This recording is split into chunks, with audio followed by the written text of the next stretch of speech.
First of all, I would like to start by saying that I really wanted to like this movie. I wanted to say and genuinely feel that this movie is an important step on Poe's journey, tackling life philosophies and lessons that the previous three did not, thereby justifying its own existence. Yet what I was left with is utter disappointment. First of all, I would like to say that the Kung Fu Panda saga has been accompanying me through pivotal years of my life. I love every single movie of this trilogy.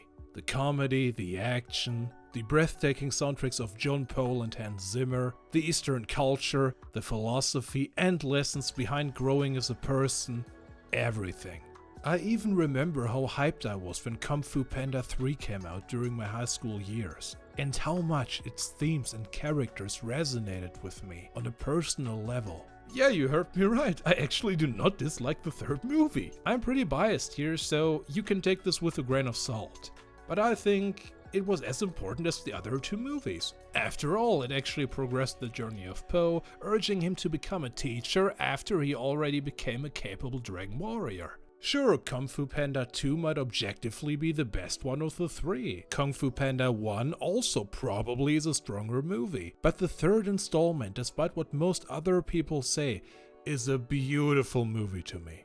Sure, it doubled down on comedy since parents criticized the second one for being too serious, but there is a lot to appreciate here. Poe having to learn how to become a teacher, Poe rebounding with his biological father, actually serious moments that are underlined by epic John Pole and Hans Zimmer soundtracks, taking their time to breathe despite the movie's insanely fast pacing, the finale where Poe's actual plan doesn't work out, turning the jolly and fun atmosphere into a desperate situation where he has to figure out something else entirely, as in how actual life works. I could go on, but long story short, Kung Fu Panda 3, in my opinion, is amazing.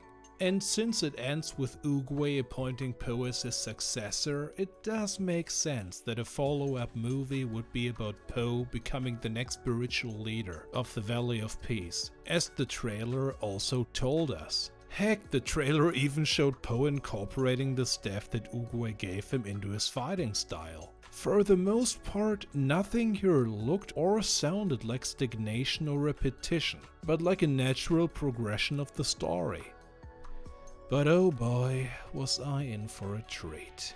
By the way, I'm now going to dive into spoiler territory, so for anyone who still has not seen this movie and plans on doing so, I would recommend to return to this video once you've seen it. Anyway, moving on. So remember how in the trailer, Poe suffers from an identity crisis yet again? Because he couldn't be the Dragon Warrior anymore, even though he already learned who he is? Especially in Kung Fu Panda 2 and 3. That already made me suspicious and honestly quite worried about needless repetition of previous story beats. And sadly, my concerns turned out to be true. Nothing in this movie really needed to be told. Nothing about Poe's transition from Dragon Warrior to spiritual leader is something we haven't already seen in Kung Fu Panda 3 in a much more meaningful way. I would even argue that by becoming a teacher in said movie, Poe was already meant to learn how to be Oogway's successor. That movie already showed us how Poe overcomes the struggles of passing on knowledge. I mean, granted, you could argue that Poe now has to learn how to pass on knowledge of a more spiritual nature in Kung Fu Panda 4, such as wisdom in general, instead of how to just fight physically. Did that movie deliver on that premise? Kinda? I mean, throughout the movie, Poe tries to come up with wise words to convince characters like the fox thief Zen, played by Aquafina, and the other criminals from the trailer to fight for the right thing, but it's mostly just handled as a joke. There is this scene where Poe only manages to convince them to take down the chameleon because of a misunderstanding. It's very tone-deaf and contributes nothing to the lesson Kung Fu Panda 4 is supposedly trying to teach. Which brings me to the movie's most severe issue. Virtually nothing here is being played as serious. These serious, emotional, and downright epic moments the other three movies had, they are not here. Despite the fast pacing and comedic overload of Kung Fu Panda 3, that movie at least still had them. Like when Lee tells Po about the loss of his wife, the flashback between Oogway and Kai, Kai destroying the Jade Palace, Ping sharing wisdom with Lee, Lee confessing his sadness over not being able to teach Po, etc, etc. You may say about this movie what you will, but it still had emotionally driven moments. Kung Fu Panda 4 gives up. Virtually no scene in this movie has heartfelt moments like this. And whenever a character is being explained or explored, it just happens as forgettable exposition dump. No serious moment, no epic soundtrack, just exposition. The characters of Kung Fu Panda 4 leave a lot to be desired. Po is his likable old self with lovable, goofy moments and an awesome line delivery from Jack Black. Yet characters like Zen are not terrible, but not unforgettable either. Awkwafina's voice work for this character is fine, but she herself has her own fair share of problems in my book. First of all, why her? I get that she's someone Hollywood is desperately trying to turn into a thing because of her being a member of a marginalized group and resulting diversity token potential. And for Kung Fu Panda 4, it would be fitting since she is an Asian individual and therefore could represent Eastern values of the world this franchise is trying to create.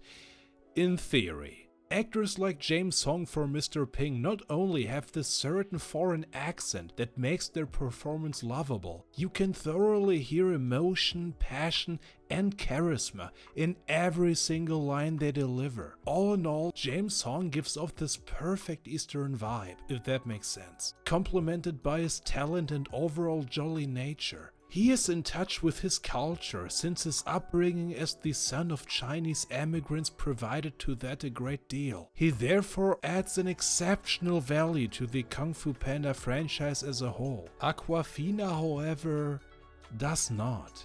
She's a regular American with an Asian background pertaining to her ethnicity. That's it. She is an American first and foremost, not an Asian in a cultural sense. Which is a prime example of how incredibly superficial Hollywood actually is when it comes to quote-unquote diverse casting. If at least an unforgettable performance would somehow justify her involvement in this project, but even that is not a given. For better, she's mediocre. For worse, she gets on your nerves like she probably did in the Little Mermaid remake. To me, she is fine, but that's it. And by the way, did anyone seriously believe that Tai Lung was gonna be the next Dragon Warrior? Come on guys, I don't believe you haven't been paying attention to Hollywood for the past decade. It's 2024. Of course the newly introduced, empowered female character is gonna be the successor, as it is in every soft reboot of today. Anyways, moving on to second most important actress in this movie, Viola Davis. Viola Davis has a very distinct, almost intimidating voice and delivers a solid performance as the chameleon. From an acting standpoint, which of course is the most important aspect in this context, she's doing very well. And believe me, I wish I didn't have to be political about a franchise dear to my heart. But I kinda feel like events of the past years are forcing my hand here. First and foremost, Viola Davis is a problematic person in my eyes. By guilt-tripping and lying, she is someone who tries to weaponize her own minority status to rise in influence and fame, where actors of a similar background like Idris Elba and Morgan Freeman do not, due to their personal integrity. Like, remember when she literally bullied people into seeing The Woman King by stating that people not buying tickets for this basically don't believe in black actresses starring in leading roles? If you don't come see it, then you're sending a message that black women cannot lead the box office globally, that you are supporting that narrative. She once said something about taking her well-deserved attention when no one is willing to give it to her, due to her ethnicity, in one interview for Sad Movie. The thing about it is, you want your life to matter. You do. And so you either wait for someone to give it to you or you take it.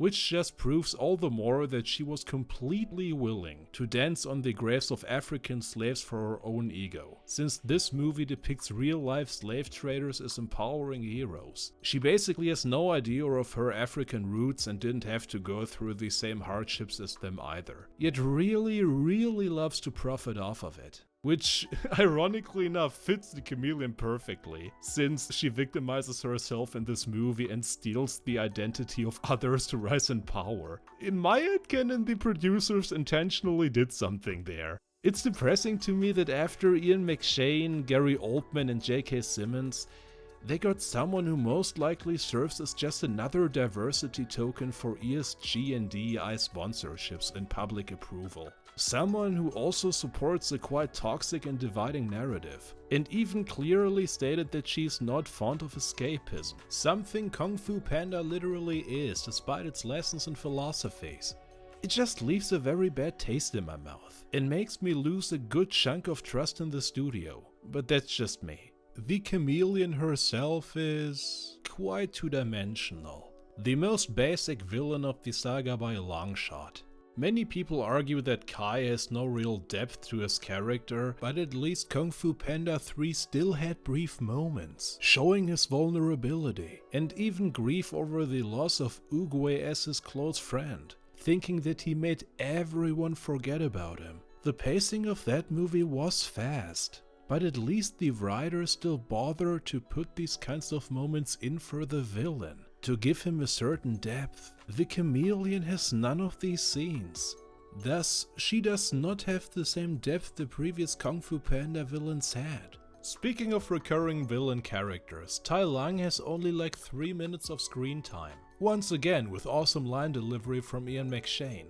Many expected Tai Lung to have a meaningful redemption arc and epic fight scenes. Except for the brief scene you see in the trailer, none of this happens. Tai Lung warms up to the idea of Po being the Dragon Warrior after seeing him win against the chameleon from a prison cell. And that's it. Shen and Kai do appear, briefly, as background characters and without any lines, since the studio apparently wanted to save money in these instances. Same goes for the Furious 5. They solely appear in an after-credit scene without any dialogue. Kung Fu Panda 4 is the comparatively cheapest one of the franchise, with a budget of approximately 80 million. And since the animation is as good as always, you can guess that they saved a lot by not having to pay any of these famous actors. You could argue that the Furious 5 wouldn't have fit into this particular story anyways, but it's hard to find an excuse for not paying Gary Oldman or J.K. Simmons, even though Shen and Kai literally appear on screen, regarding the fact that at least Shen was pivotal to Po's character growth, and that this movie was supposed to bring a certain kind of closure to this relationship between Po and his former enemies.